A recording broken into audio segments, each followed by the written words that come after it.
Hai semua, selamat datang di channel Baca Saham. Pada video ini, kita akan membahas satu topik dengan judul 6 tanda harga saham berpotensi terjun bebas. Tapi seperti biasa, semua pembahasan ini bukan rekomendasi dan hanya informasi. Ingat, kerugian kamu tanggung sendiri ya. Poin pertama, penurunan laba yang signifikan. Penurunan laba yang signifikan dapat menyebabkan harga saham turun karena beberapa alasan yang saling terkait.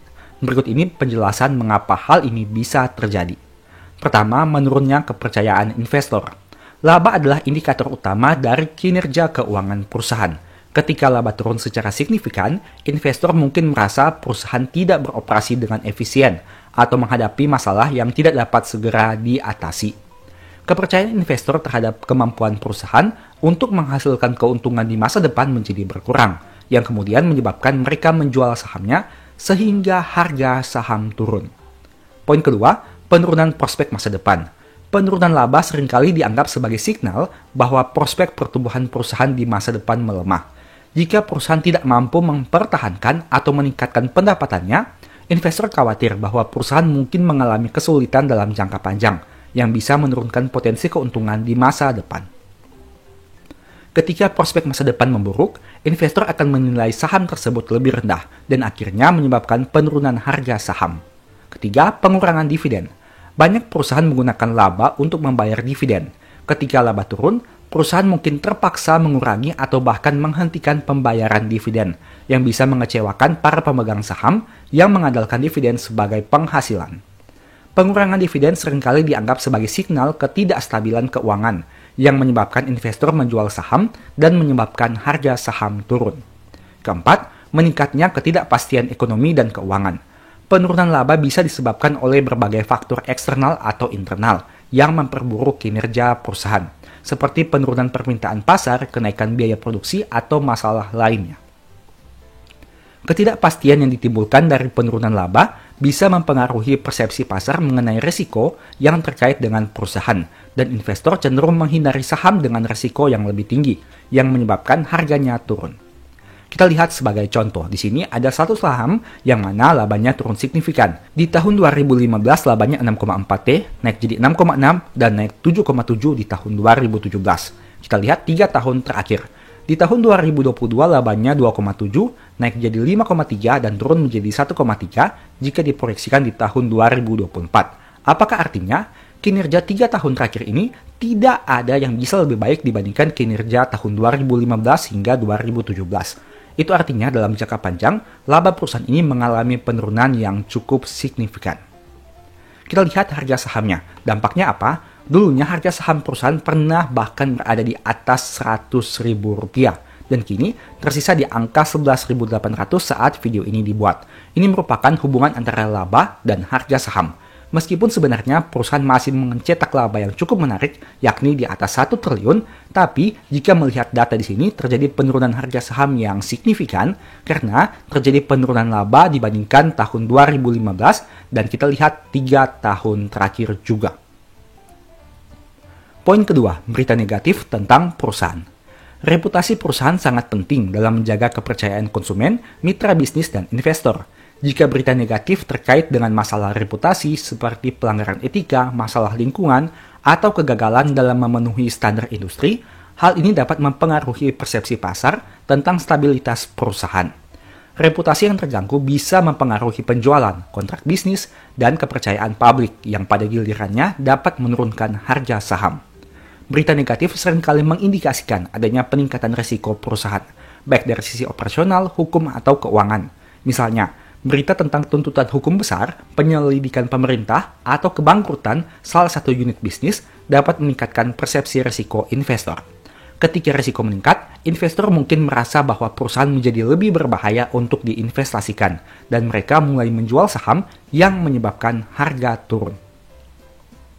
Ini merupakan salah satu contohnya tentang berita negatif yang berdampak kepada harga saham. Pada tanggal 15 Mei tahun 2023 ada artikel seperti ini. Kronologi ribut-ribut XXX, RUPS disusupi aktivis Greenpeace hingga akun Instagram melenyap. Nah, cuplikannya seperti ini. Viralnya, XXX dimulai pada tanggal 11 Mei 2023 yang lalu. Saat itu, RUPS atau Rapat Umum Pemegang Saham XXX yang dilaksanakan di Jakarta diwarnai aksi protes. Dampaknya apa? Kamu bisa lihat untuk grafik harga sahamnya. Ini merupakan kisaran dari harga saham saat dilakukannya RUPS. Memang harga sahamnya tidak bisa kita lihat secara pasti berada pada angka berapa. Tapi jika dilihat dalam jangka panjang, dulunya harga saham perusahaan di angka 3.600 dan turun signifikan bahkan sempat menyentuh angka 2010. Penurunan yang sangat signifikan di bulan Mei tahun 2023 ini saat ada berita tentang hal tersebut. Dan ini merupakan salah satu contoh tentang berita negatif yang dapat mempengaruhi harga saham. Memang sih banyak faktor juga yang mempengaruhi untuk kenaikan atau penurunan harga saham, tapi beberapa faktor ini bisa kamu pertimbangkan untuk melakukan analisa. Poin ketiga, tiba-tiba tidak bagi dividen atau yield menjadi kecil. Dividen biasanya dianggap sebagai tanda stabilitas keuangan perusahaan. Jika perusahaan tiba-tiba menghentikan pembagian dividen atau mengurangi jumlah dividen secara signifikan, investor bisa berpikir bahwa perusahaan menghadapi suatu hal yang perlu dipertimbangkan. Hal ini menimbulkan ketidakpastian mengenai kemampuan perusahaan untuk mengelola operasi dan kewajiban keuangan mereka, yang kemudian memicu kekhawatiran di pasar dan menyebabkan penurunan harga saham.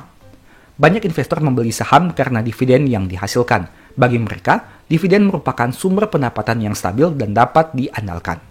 Ketika dividen dihentikan atau dipotong, investor yang bergantung pada dividen untuk penghasilan mungkin mulai menjual saham untuk mencari investasi lain yang lebih menguntungkan.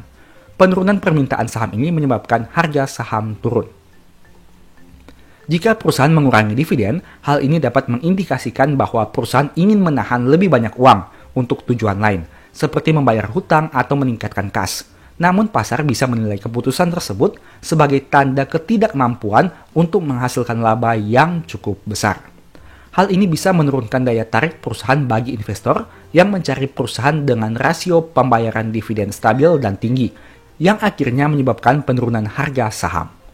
Ini merupakan salah satu contoh yang saya kutip dari artikel Kompas.com.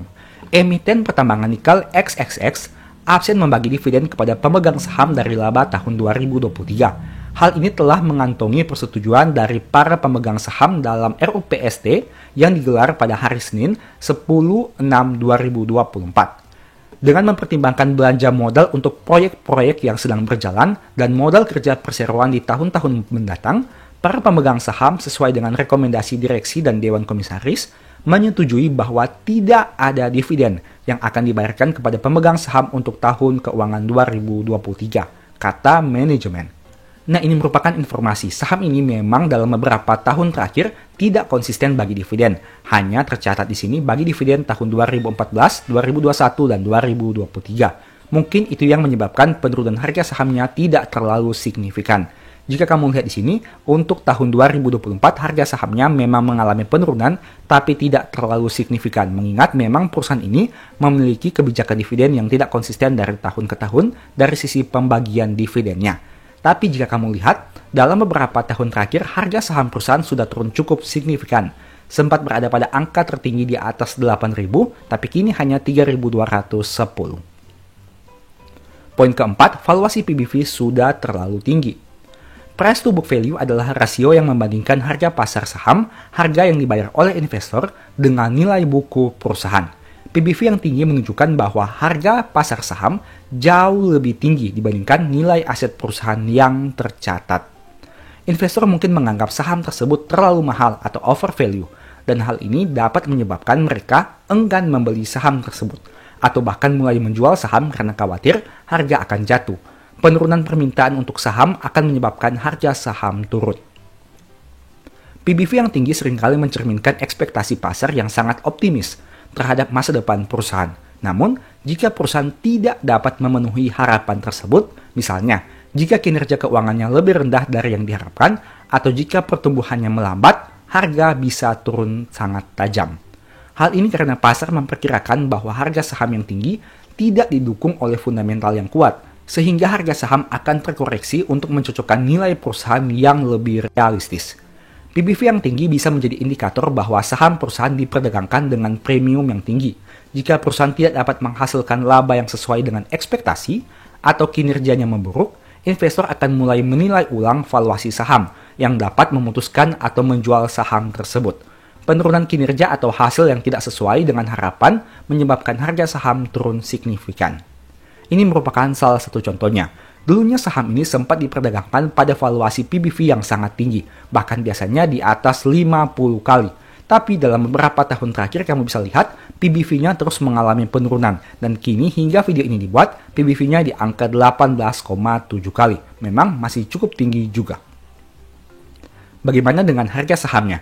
Harga sahamnya turun signifikan dari yang sempat berada pada angka 10.000 kini hanya 1.690. Penurunan yang sangat signifikan.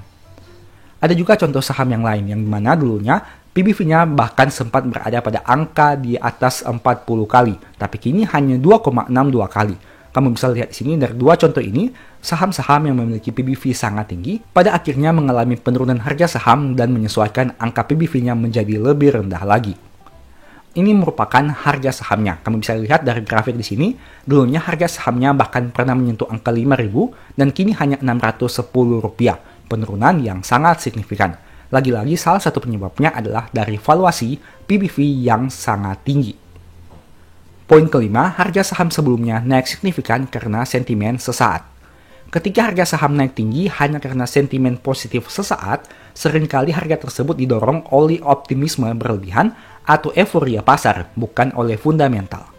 Ketika ekspektasi tidak terwujud atau hasil yang diharapkan tidak datang, harga saham bisa turun tajam karena pasar akhirnya menyadari bahwa saham tersebut overvalue dan tidak didukung oleh kinerja perusahaan yang nyata. Realita yang lebih buruk dari yang diharapkan dapat memicu penurunan harga saham. Sentimen sesaat seringkali berasal dari emosi investor seperti ketakutan, keserakahan, atau optimisme berlebihan. Ketika pasar berbalik arah atau berita negatif muncul, emosi investor dapat berubah secara cepat. Misal, jika pasar merasa khawatir atau takut akan penurunan ekonomi, banyak investor akan melakukan penjualan secara masif, yang menyebabkan harga saham turun tajam. Perubahan psikologi yang cepat ini adalah karakter dari pasar yang dipengaruhi oleh sentimen. Saham yang naik karena spekulasi atau hype pasar seringkali tidak memiliki dasar yang kuat untuk pertumbuhan jangka panjang. Banyak saham yang melonjak tinggi karena tren sesaat, seperti berita viral, rekomendasi analis, atau spekulasi bahwa perusahaan akan memperoleh keuntungan besar dalam waktu dekat. Namun, ketika hype ini mulai mereda atau ketika tidak ada hasil konkret, pasar seringkali mengkoreksi harga saham kembali ke nilai wajar, menyebabkan penurunan tajam. Ini merupakan salah satu contohnya, di mana pada tahun 2020 hingga 2021, harga saham perusahaan naik signifikan, yang mana dulunya sempat berada pada angka di bawah 1.000, tapi naik hingga mencapai angka di atas Rp6.000. Tapi pada akhirnya, karena ini merupakan sentimen sesaat, harga sahamnya turun lagi dan kembali ke angka 605 saat video ini dibuat. Saham berikutnya, pada tahun 2021, harga sahamnya naik signifikan bahkan menyentuh angka Rp7.000. Tapi kembali lagi, karena ini merupakan sentimen sesaat saja, harga sahamnya turun lagi ke angka Rp665. Poin keenam, isu merger, akuisisi kerjasama yang batal terlaksana. Apabila ada corporate action atau kebijakan besar yang batal terlaksana, hal itu bisa menjadi salah satu faktor harga saham bisa turun signifikan. Alasannya sederhana, karena realita tidak sesuai dengan ekspektasi awal. Saat harga saham naik tinggi, mungkin ekspektasinya sudah terlalu tinggi. Dan saat realita ternyata tidak sesuai harapan, alhasil harga saham terjun bebas. Ini merupakan salah satu contohnya dengan berita pada tanggal 17 Desember tahun 2020, yang mana saham XXX menguat. Ini penyebabnya. Melesatnya saham XXX dikarenakan dampak sentimen masyarakat terhadap industri baterai holding, di mana dicatatkan produsen kendaraan listrik asal Amerika Serikat Tesla berencana membangun pabrik baterai di Indonesia, serta kian menguat harga nikel dan volume penjualan biji nikel di pasar domestik, menjadi faktor yang mempengaruhi tren saham XXXX. Tapi sayangnya pada tanggal 27 Juli 2024 ada berita yang mengabarkan bahwa Tesla batal bangun pabrik di Indonesia. Dampaknya kamu bisa lihat di sini. Harga saham perusahaan yang dulunya mengalami kenaikan sangat signifikan dari yang awalnya di bawah 500 naik ke angka di atas 3.000, kini terus mengalami penurunan. Bahkan hingga video ini dibuat di angka 1.490. Itu merupakan salah satu contoh bentuk dari sentimen yang tidak terlaksana dan berdampak kepada harga saham perusahaan. Semoga dengan video ini kamu bisa memiliki gambaran tentang beberapa cara untuk melihat apakah ada tanda-tanda atau faktor yang membuat harga saham turun signifikan. Memang dalam jangka pendek, naik turun harga saham disebabkan oleh permintaan dan penawaran. Istilah kerennya supply and demand yang berbicara. Tapi dalam jangka panjang, saya pribadi masih yakin bahwa ada faktor lain yang menjadi penyebabnya. Nah, sebagai informasi, Baca Saham sudah menerbitkan beberapa e-book yang berguna bagi kebutuhan kamu masing-masing. Entah itu tentang psikologi saham dengan judul e-book Psikologi Saham, entah itu kamu mau belajar tentang metode nabung saham atau dividen dengan e-book Strategi Nabung Saham, kamu mau belajar tentang panduan fundamental analisa dan money management dengan e-book The Stock Market, dan kamu mau belajar bagaimana menganalisa laporan keuangan dengan e-book Cara Cepat Analisa Laporan Keuangan. Apabila kamu tertarik melakukan pembelian, silakan chat saja pada nomor WA yang tercantum ini. Semoga video ini bisa bermanfaat bagi kamu, dan sebagai informasi, saya sudah pernah buat satu video yang mungkin bisa berguna juga. Nonton hingga selesai agar mendapat pemahaman yang utuh. Saat ini kita akan membahas topik yang sangat menarik dan mungkin impian banyak orang, yaitu pensiun dini. Siapa sih yang nggak mau pensiun lebih awal, menikmati hidup tanpa harus khawatir tentang pekerjaan atau uang? Nah, pada video ini, kita akan membahas bagaimana caranya pensiun dini dengan mengandalkan keuntungan dari pasar saham. Jadi, bagaimana caranya agar bisa pensiun dini? Apakah mungkin pensiun dini dengan hanya mengandalkan investasi di pasar saham? Mari kita bahas saja. Pertama, apa itu pensiun dini? Sebelum kita masuk ke perhitungan dan strategi investasi saham, kita harus tahu dulu, apa sih pensiun dini itu? Pensiun dini adalah kondisi di mana seseorang bisa berhenti bekerja sebelum usia pensiun yang umumnya, sekitar 55-60 tahun. Tujuannya tentu saja agar kita bisa punya banyak waktu untuk menikmati hidup, melakukan hobi, berkeliling dunia, atau berkumpul dengan orang-orang terkasih tanpa harus memikirkan pendapatan. Namun pencapaian pensiun dini bukanlah hal yang mudah, dibutuhkan strategi, disiplin, dan tentu saja perencanaan keuangan yang matang. Salah satunya melalui investasi di pasar saham. Mengapa pasar saham? Kenapa pasar saham menjadi pilihan untuk pensiun dini? Pasar saham menawarkan potensi keuntungan yang lebih tinggi dibandingkan instrumen investasi lainnya seperti deposito atau obligasi. Dengan memilih saham yang tepat, kita bisa meraih capital gain dan dividen yang bisa menjadi sumber pendapatan di masa depan. Tentu saja berinvestasi di pasar saham juga memiliki resiko. Tapi jika kita memahami cara kerja saham dan memilih saham yang memiliki fundamental kuat, potensi keuntungan bisa sangat besar. Dengan strategi yang tepat, kita bisa mulai menabung dan berinvestasi untuk mencapai tujuan pensiun dini.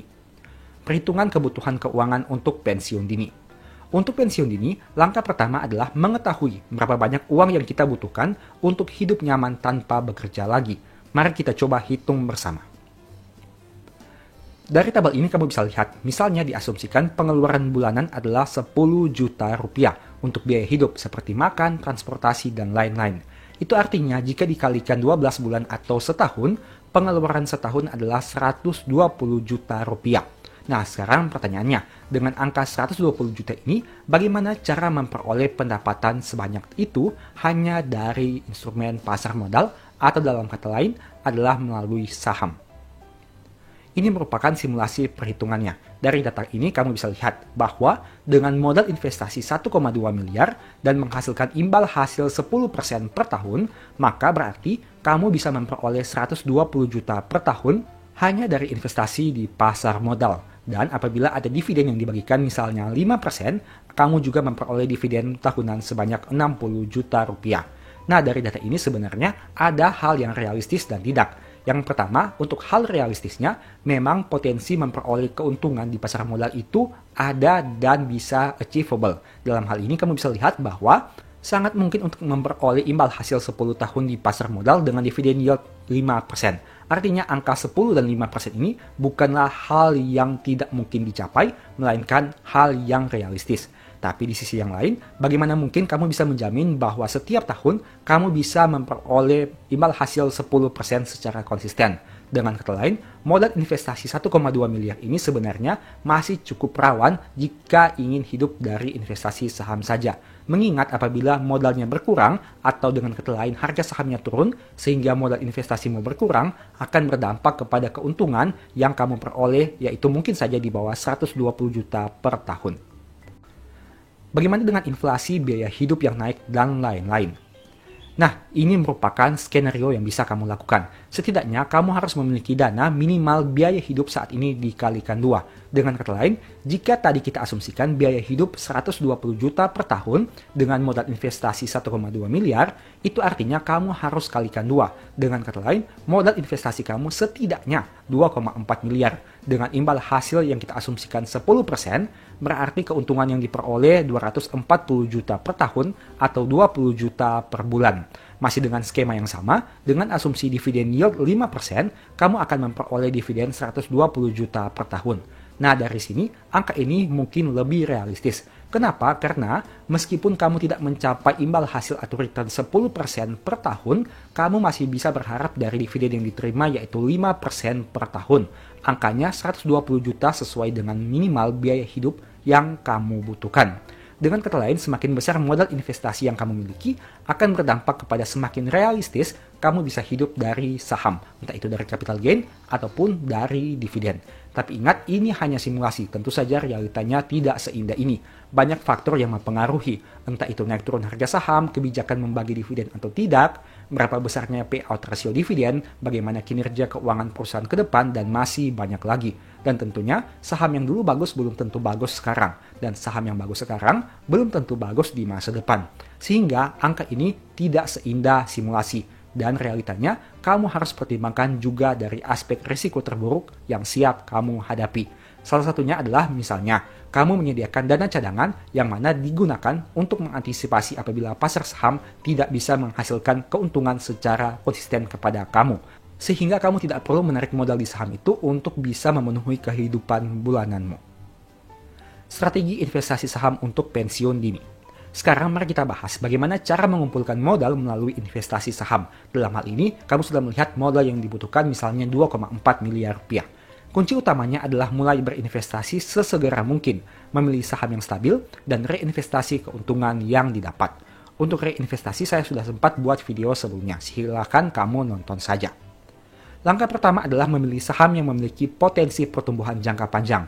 Kita bisa fokus pada saham-saham blue chip atau perusahaan yang memiliki kinerja keuangan solid dan bertumbuh. Di sini untuk nama sahamnya tergantung preferensi kamu masing-masing. Entah itu kamu senang blue chip atau kamu senang saham-saham yang bertumbuh, silahkan kamu analisa berdasarkan potensi keuntungan dan potensi risiko yang siap kamu hadapi. Karena ingat, tidak semua saham bisa menghasilkan keuntungan dalam jangka panjang. Ada juga saham yang menghasilkan kerugian. Langkah kedua adalah konsisten berinvestasi setiap bulan. Misalnya, jika kita mulai berinvestasi dengan 5 juta per bulan, kita bisa menghitung berapa banyak uang yang bisa kita kumpulkan hingga usia pensiun dini nanti. Angka ini tentu relatif. Ada yang mungkin mampu mengumpulkan 5 juta, ada yang 10 juta, ada yang mungkin bahkan 1 juta, dan lain sebagainya. Kunci dari perhitungan ini sebenarnya ada 3. Yang pertama adalah modal awal. Berapa banyak modal awal yang bisa kamu alokasikan. Semakin besar modal awal tentunya semakin baik. Kedua, modal top up rutin. Nah, menurut saya ini lebih penting dibandingkan modal awal, di mana berapa banyak modal top up yang bisa kamu komitmenkan untuk di top up setiap bulan atau setiap periode tertentu. Semakin banyak tentu semakin baik. Dan yang ketiga yang tidak kalah pentingnya adalah return per tahun. Apabila modal awal kamu banyak, modal top up rutin juga banyak, dan return per tahun kamu juga baik, maka untuk mencapai target dananya bisa lebih cepat. Tapi sebaliknya, apabila modal awal kamu sedikit, modal top up rutin kamu juga sedikit, dan return kamu jelek, maka untuk mencapai angka ideal itu akan membutuhkan waktu yang sangat lama. Sebenarnya permainan dari perhitungan ini hanya tergantung dari 3 aspek ini saja. Tentu saja realita tidak seindah simulasi, sehingga kita juga perlu realistis melihat hasil perhitungannya. 1% dari 100 juta hanya 1 juta, tapi 1% dari 1 miliar sudah 10 juta. Tentu, size untuk keuangan yang kamu miliki berbeda-beda. Untuk setiap orang mungkin bisa mampu dalam hal ini mengalokasikan dana 100 juta atau 1 miliar. Tapi mungkin sebagian orang hanya mampu mengalokasikan dana 10 juta. Kamu harus realistis juga. Ini merupakan simulasi yang kita buat. Misalnya saldo awal kamu adalah 100 juta dan rutin top up dana 5 juta per bulan atau menjadi 60 juta per tahun. Dengan asumsi keuntungan tahunan 15%, maka akan diperoleh profit 24%. Dan berarti total portofolio akhir adalah 24 juta ditambah dengan 100 juta ditambah dengan 60 juta yang di top up. Kesimpulannya menjadi 184 juta. Angka ini terus kamu simulasikan hingga pada akhirnya diasumsikan di tahun ke-11 kamu akan mencapai dana sekitaran 2,35 miliar. Nah, dari simulasi ini kamu bisa memiliki gambaran kira-kira berapa banyak saldo awal yang dibutuhkan, berapa banyak top up dana yang perlu dialokasikan, dan berapa banyak keuntungan tahunan yang perlu kamu konsistenkan. Tentu saja realitanya tidak seindah dengan simulasi ini. Mungkin kamu butuh waktu yang lebih panjang dari 11 tahun, tapi mungkin juga kamu hanya membutuhkan waktu yang lebih singkat. Setiap orang punya periodenya masing-masing. Dan ingat, setiap orang berada pada garis start yang berbeda, sehingga garis finishnya juga mungkin akan berbeda. Apabila kamu tertarik untuk mempelajari bagaimana step-step yang bisa dilakukan untuk hidup dari saham, mungkin ebook Stock for Living ini bisa membantu kamu. Apabila tertarik melakukan pembelian, silahkan chat saja di nomor WA di awal atau di akhir video.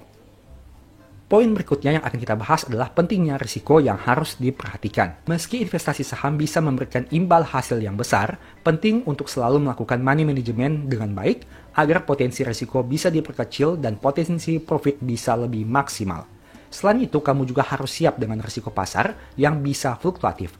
Ada kalanya saham bisa turun nilainya. Namun, jika kita memilih saham yang solid dan tidak panik saat pasar sedang lesu, investasi kita diharapkan berkembang dalam jangka panjang. Tapi kembali lagi, tidak ada jaminan 100%. Tidak ada jaminan bahwa di masa depan kamu bisa mencapai pensiun dini melalui saham. Sebaliknya, ada juga potensi kerugian yang bisa kamu peroleh. Sehingga, alih-alih pensiun dini, kamu mungkin akan mengalami kerugian dalam jangka panjang. Untuk itu, selalu pertimbangkan potensi profit dan resikonya sekali lagi. Ingat, di pasar saham tidak ada yang pasti, dan untung rugi itu kamu tanggung sendiri. Video ini bukan rekomendasi, hanya sebagai referensi saja. Untung rugi kamu yang tanggung sendiri. Berikut ini kesimpulannya. Jadi, untuk pensiun dini, kunci utamanya adalah memiliki rencana keuangan yang jelas, memilih investasi yang tepat, dan konsisten berinvestasi sejak dini. Dengan mengandalkan pasar saham, kita bisa mencapai tujuan pensiun dini dengan lebih cepat, namun tetap perlu hati-hati dalam memilih saham dan memahami resiko yang ada. Kembali lagi, tidak ada yang menjamin 100%. Itu semua adalah probabilitas. Kamu mungkin bisa profit, bisa juga rugi. Kamu mungkin bisa pensiun dini, tapi kamu juga mungkin bisa rugi. Intinya, kamu harus pertimbangkan berbagai hal sebelum mengambil keputusan. Ingat, mencapai pensiun dini bukan hal yang mudah, tapi bukan juga hal yang mustahil. Intinya, selagi kita masih terus berusaha, percayalah bahwa akan ada jalan yang terbuka. Demikianlah pembahasan singkat pada video ini. Selalu ingat bahwa semua saham yang disebutkan bukan rekomendasi dan hanya bersifat edukasi serta informasi. Mohon juga agar mengecek kembali data yang ditampilkan, karena bisa saja terjadi kesalahan pengetikan atau pengambilan data. Di video berikutnya ingin dibahas materi apa lagi? Tulis di kolom komentar ya. Sebagai informasi, berikut ini beberapa list ebook baca saham. Pertama, psikologi saham. Kedua, stock for living. Ketiga, strategi nabung saham. Keempat, the stock market. Dan yang kelima, cara cepat analisa laporan keuangan. Apabila tertarik, chat saja pada nomor WA yang ada. Sekian video ini, semoga bermanfaat. Thank you.